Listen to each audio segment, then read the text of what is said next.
doing? We're going to spend a few minutes today talking about the irrigation and the irrigation kit that you get with your planted wall. So I'm going to show you a few of the important pieces that come with a wall. Now this is the top of the irrigation kit. Don't freak out. I know it looks kind of crazy, but it's actually very simple. And there's just a few parts to it. So we have a stretch of hose. We have an adapter. This is called a manifold. So this is set up for both the front wall and the back wall. So this is set up for a two-sided assembly.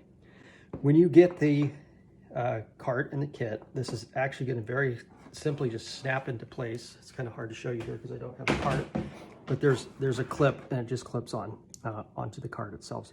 So once this is placed on the cart, you're going to connect the bottom hose. And there's a couple things to be aware of on the bottom hose. This is an inline filter.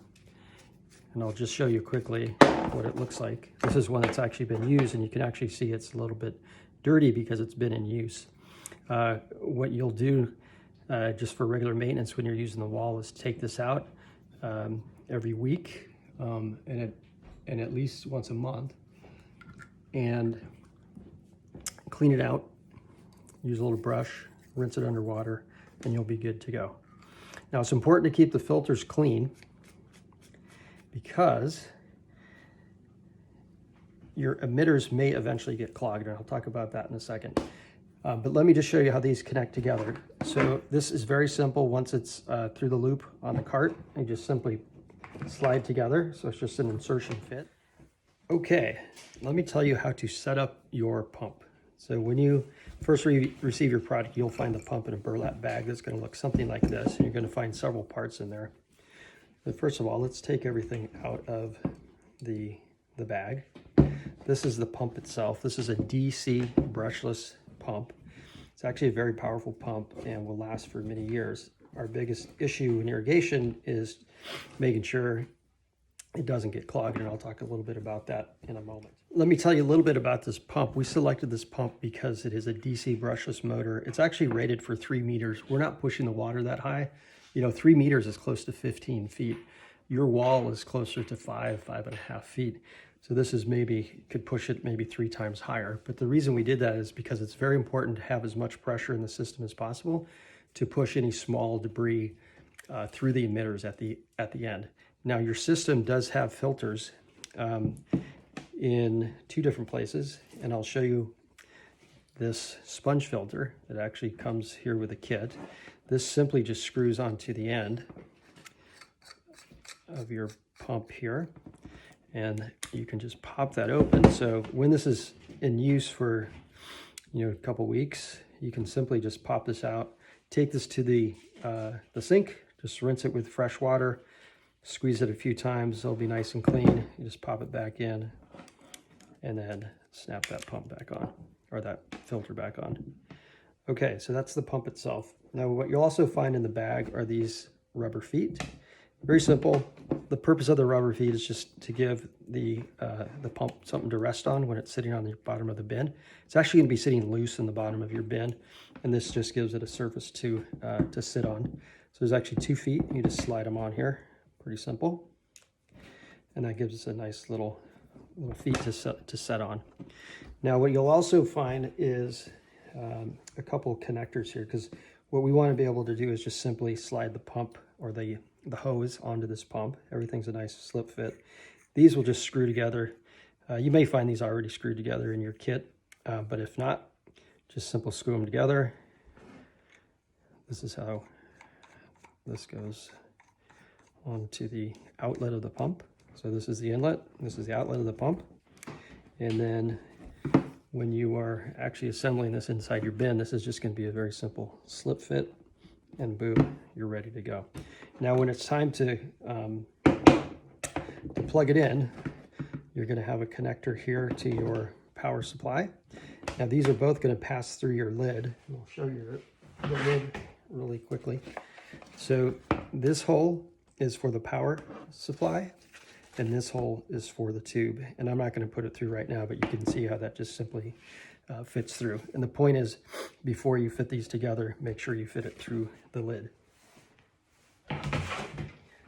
And then very simply, This plugs into your pump for your power supply. This outlet has been specially modified for use outdoors.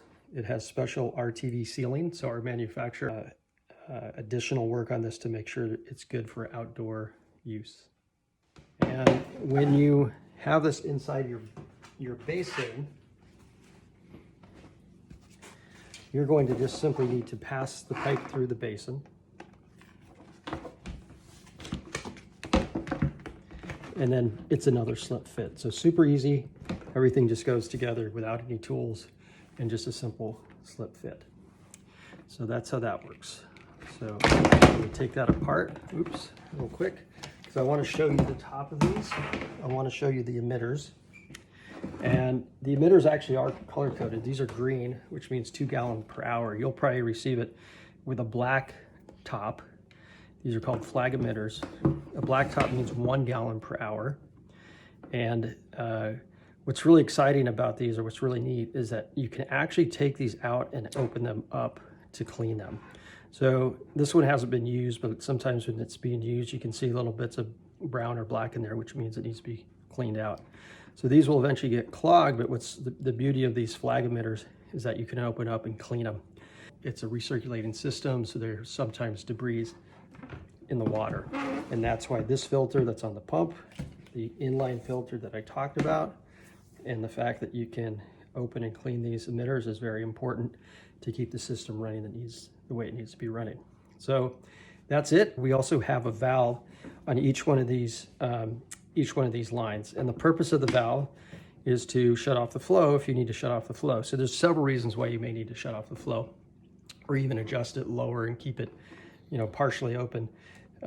One is you may need to shut it off just because you've removed that row of pots on that particular column. The other is the type of plant. So herbs, for example, really do not need a lot of water, and you want to give them an opportunity to dry out. So you're going to want to maybe close the valve over your herbs while you're using the other side of the irrigation system to continue watering your leafy greens and other plants. So that is it. And again, we'll show you how it fits into the cart overall. Oh, one more thing I need to just mention to you real quick. We added a new feature here, and these are just simple clips. And these will hold the hose in place and the emitter in place once it's on your wall, so that these are always properly positioned. Now let me show you. I'll set this aside real quick, and I can show you how this fits into or onto.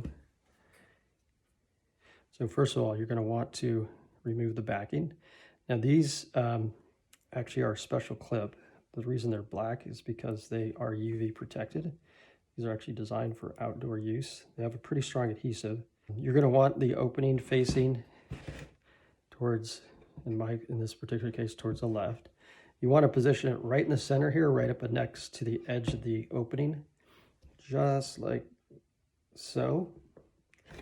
And then when you do, in fact, have this installed on your wall, this is going to be positioned something like this, and it's basically going to be holding it in position over this square hole so that the emitter is always properly positioned for watering. So there you go.